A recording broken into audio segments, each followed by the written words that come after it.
కదంబ కాయలతో ఆరోగ్యకరమైన నిలువ పచ్చడిని చేసుకుందాం రండి.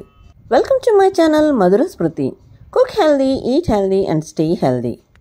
కదంబ కాయలు తీసుకొని వాటిని శుభ్రంగా కడిగి ఆరబెట్టి తడంతా పోయేంత వరకు ఆరనివ్వండి, లేదా గుడ్డతో ప్రెస్ చేస్తూ తడంతా తీసేయండి.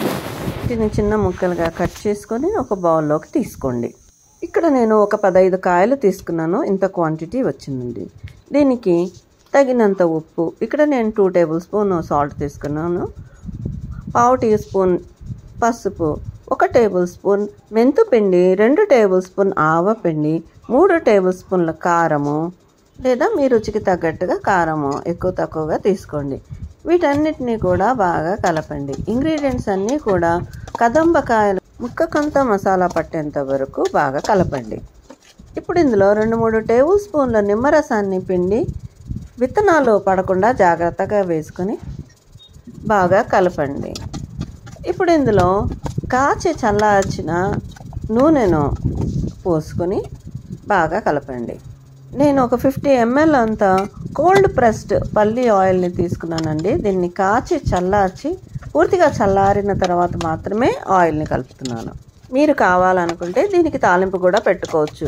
వెల్లుల్లి రెబ్బలు, కరివేపాకు, ఎండుమిరపకాయలు, జీలకర్ర, కలోంజీ వేసుకొని తాలింపు వేసుకోవచ్చు. మూత పెట్టి ఒక రోజంతా వదిలేస్తే ఇలా అవుతుందండి.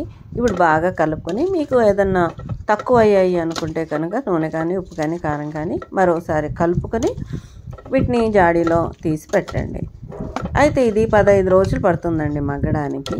15 రోజుల తర్వాత తీసి మీరు రోటీలోకి, అన్నంలోకి తినొచ్చు. కదంబలో antibacterial, antifungal, antiparasitic properties ఉన్నాయి కాబట్టి ఎన్నో రోగాల నుండి, ఇన్ఫెక్షన్స్ నుంచి కాపాడుతుంది. Vitamins and antioxidants immunity బూస్టర్గా పనిచేస్తుంది. డైజెస్టివ్ సిస్టమ్ని మెరుగుపరిచి ఇరిటబుల్ బౌల్ సిండ్రోమ్ నుంచి కాపాడుతుంది. అతి దాహము, అతి చెమట, అలాగే బాడీలో బర్నింగ్ సెన్సేషన్ని తగ్గిస్తుంది. పాలిచ్చే తల్లులకి పాల ఉత్పత్తిని పెంచుతుంది. పచ్చడిని ఇలా ఎయిర్ టైట్ కంటైనర్లో కానీ, గాజు సీసాలో కానీ స్టోర్ చేసుకుంటే సంవత్సరం పాటు నిల్వ ఉంటుంది.